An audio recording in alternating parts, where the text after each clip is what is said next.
US 워싱턴 한인회에서는 영어와 컴퓨터 사용이 힘든 한인 시니어들의 백신 예약을 돕겠다고 나섰습니다. 미국민들의 84%나 1인당 $1,400 현금 지원을 3월 초까지 받을 것으로 기대되고 있습니다.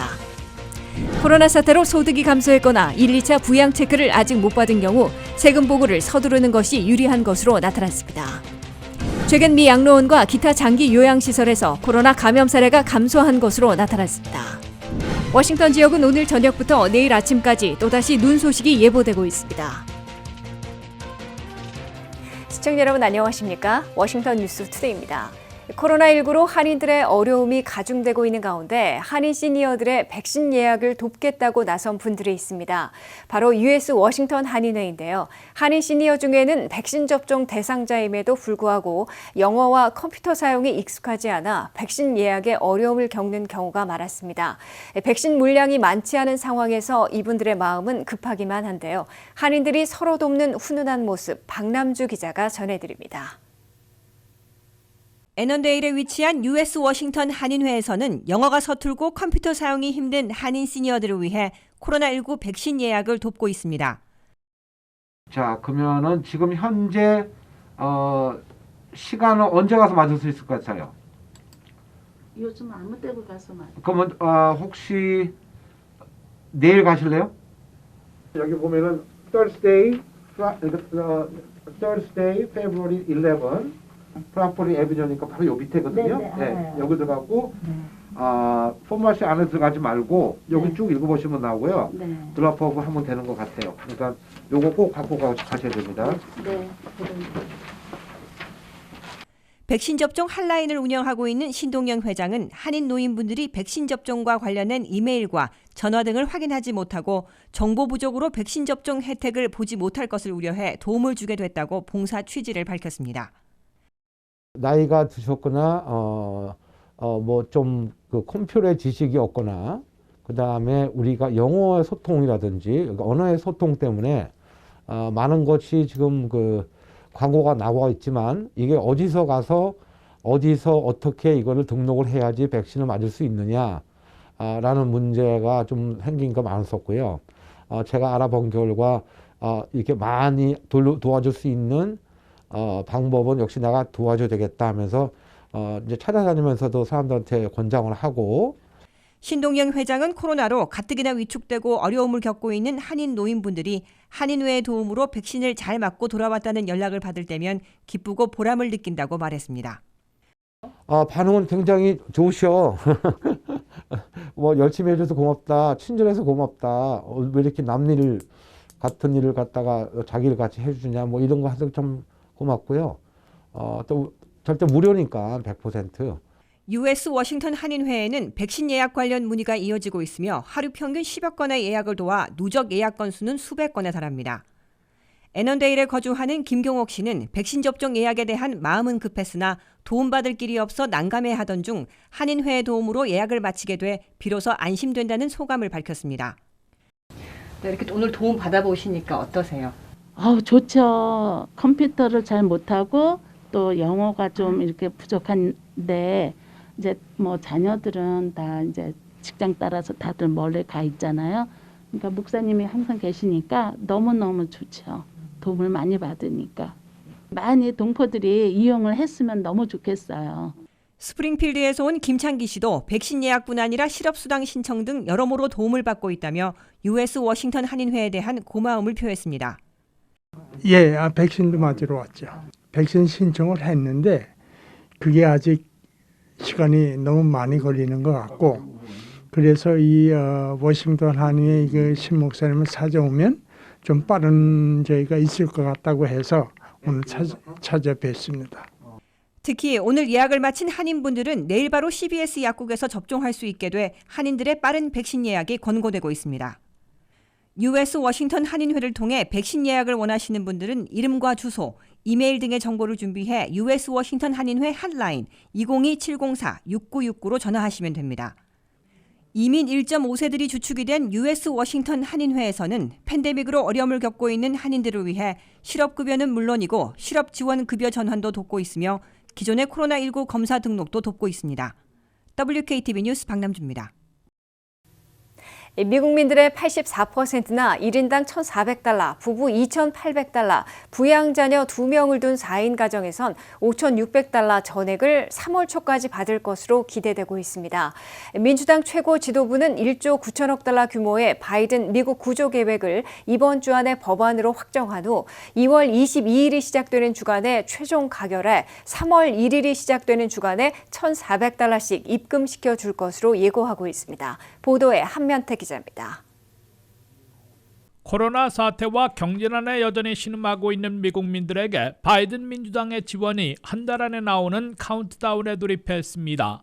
조셉 바이든 대통령은 코로나 사태와 경제난으로 대부분의 미국민들은 심각한 생활고를 겪고 있다면서 우리는 아주 빠르게 행동할 것이며 미국민 1인당 1,400달러씩의 추가 현금 지원액은 결코 깎지 않을 것이라고 단언했습니다. I'm going to act, and I'm going to act fast. I'm not cutting the size of the checks. They're going to be $1,400, period. 바이든 미국 구조 계획을 법안으로 만드는 법제화 작업에 착수한 연방 하원에서는 8일과 12일 하원 세입위원회에서 법안 작성 작업을 마친 후에 예산위원회, 운영위원회를 거쳐 하원 본회의 표결에 붙여집니다. 연방 하원 일정을 결정하는 낸시 펠로시 하원의장은 2주 안에 법안 작성을 끝내고 2월 말에는 하원에서 가결해 상원으로 넘길 것이라고 향후 일정을 공표해놓고 있습니다. Begin working on the specifics of the bills, hopefully in a 2-week period of time. 2월 22일이 시작하는 주간에 연방 하원이 코로나 구호 패키지 법안을 가결하면 연방 상원이 다음 날 최종 승인하고 그 다음 날 대통령이 서명할 수 있는 상황입니다. 최상의 시나리오로는 3월 1일이 시작하는 주간에 1,400달러씩 은행 계좌에 입금되고 상원의 최종 승인이 수일 늦어지더라도 3월 14일 이전에는 반드시 완료해야 하기 때문에 3월 중순까지는 받을 수 있을 것으로 기정사실화되고 있습니다. 소득 상한선을 조정하더라도 미국민들의 84%는 1,400달러 전액을 받게 되고 페이스아웃으로 부분 금액을 받는 사람들까지 포함하면 91%나 받게 될 것으로 미국 기업연구소는 계산했습니다. 바이든 패키지가 시행되면 2천만 명이 받고 있는 연방 실업수당은 3월 14일부터 주당 300달러가 400달러로 오르고 9월 말까지 연장 지급됩니다. 1차 때와 같이 2차 렌트비 보조비 250억 달러, 유틸리티 50억 달러가 더 지원됩니다. 7월 1일부터 1년간 17세까지의 부양자녀들 중에서 6세 미만은 1인당 300달러, 6세에서 17세까지는 200달러씩 매달 부모들의 은행 계좌에 입금됩니다. WKTV 뉴스 한면택입니다. 이 코로나 사태로 2020년 소득이 크게 감소했거나 1차와 2차 부양 체크를 아직도 못 받은 경우에는 12일부터 접수받은 2020년도 연방소득세 세금 보고를 서둘러 제출하는 게 유리하다고 전문가들이 권하고 있습니다. 현재 법제화 작업 중인 바이든 코로나 구호 패키지는 2018년 또는 2019년이 아니라 2019년 또는 2020년 세금 보고를 근거로 지원되기 때문에 소득 감소자와 1차 체크를 못 받은 경우 일찍 세금 보고를 마쳐야 할 것으로 나타났습니다. 박남주 기자의 보도입니다. 2020년도 소득을 세금 보고하는 연방소득세 세금 보고가 올해에는 보름 정도 늦어진 12일부터 파일링 받기 시작합니다. IRS 국세청은 2020년도 연방소득세 세금 보고를 2월 12일부터 접수받기 시작해 4월 15일에 마감합니다. 2020년에는 코로나 사태와 이에 따른 경제난으로 가계 경제와 비즈니스에 심각한 타격을 입은 납세자들이 너무 많기 때문에 일찍 세금 보고를 마쳐 더 많은 세제 혜택을 받아야 한다고 전문가들은 권하고 있습니다. 첫째, 2020년도 소득이 대폭 감소한 경우 12일부터 서둘러 세금 보고하는 게 유리해집니다.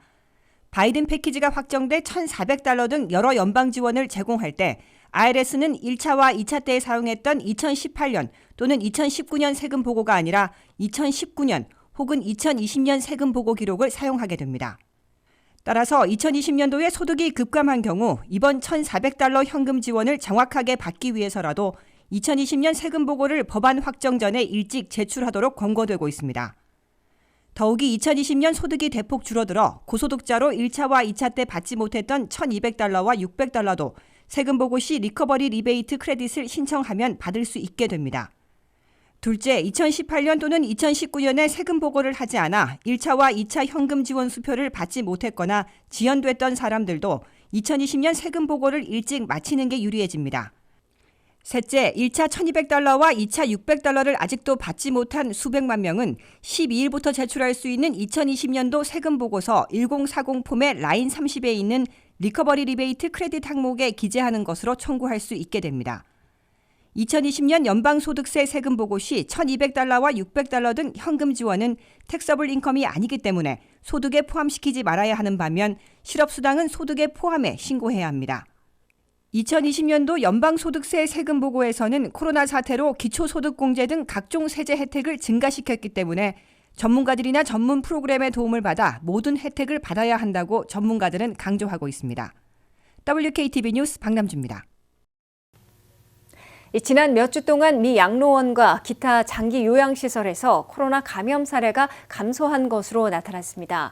보건당국은 이 같은 감소는 백신 접종 시작에 기인한 것으로 보고 있습니다. 연방정부는 현재 150만 명의 장기 요양 거주자가 이미 최소 초기 접종을 받았다고 전했습니다.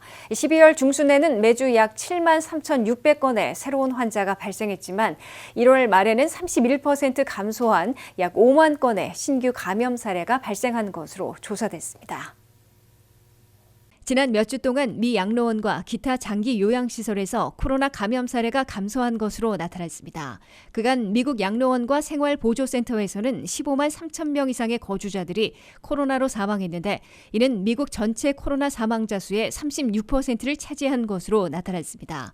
요양시설에 거주하는 약 200만 명의 사람들 중 상당수가 감염 위험으로 인해 가족들과 단절돼 있었습니다. 그러나 현재 장기 요양시설 거주자들의 코로나 추세는 개선되고 있으며 새로운 감염 사례가 줄고 있는 것으로 나타났습니다. 최근 신규 감염자 수가 감소한 것은 예방접종이 상당한 역할을 한 것으로 미 건강관리협회는 전했습니다. 12월 중순 예방접종이 시작되자마자 우선순위는 요양원이었으며 연방정부는 150만 명의 장기 요양 거주자가 이미 최소 초기 접종을 받았다고 전했습니다.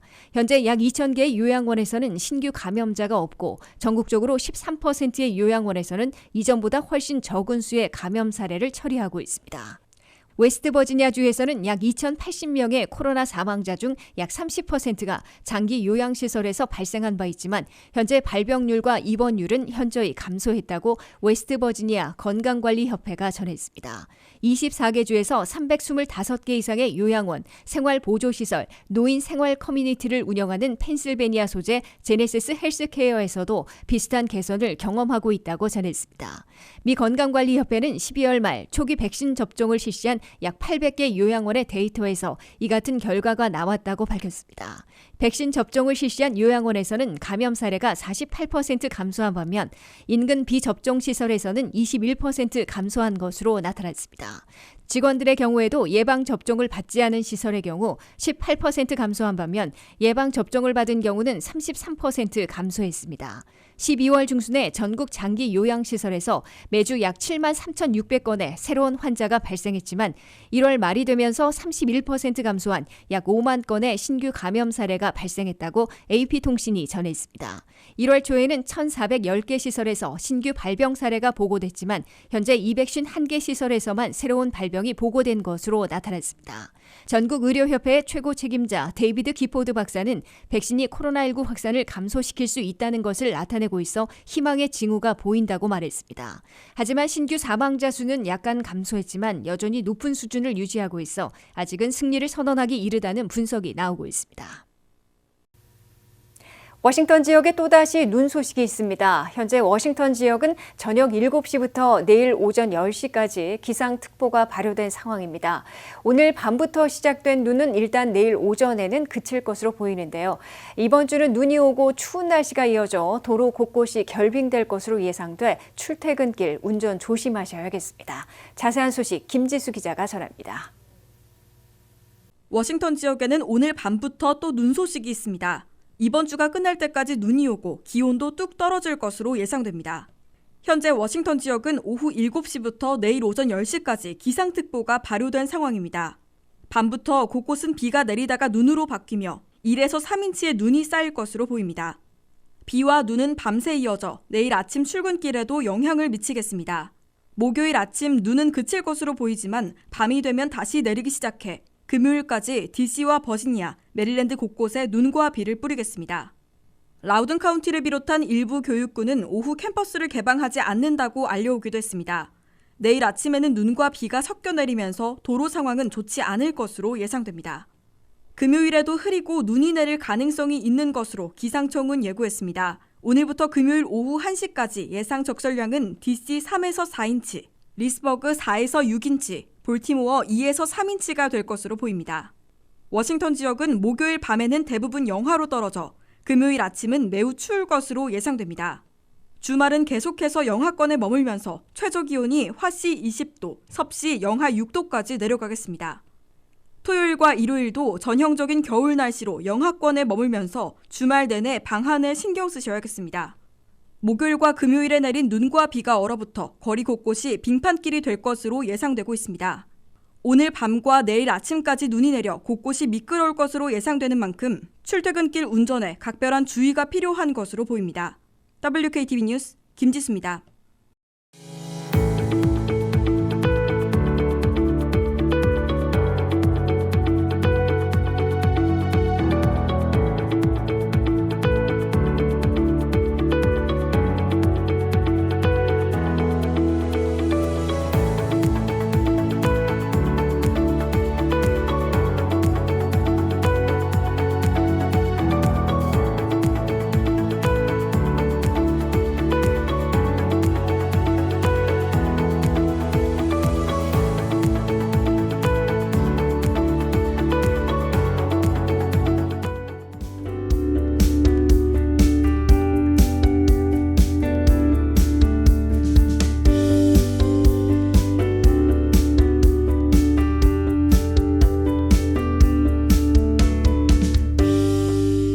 이상으로 워싱턴 뉴스투데이를 마치겠습니다. 시청해주신 여러분 고맙습니다.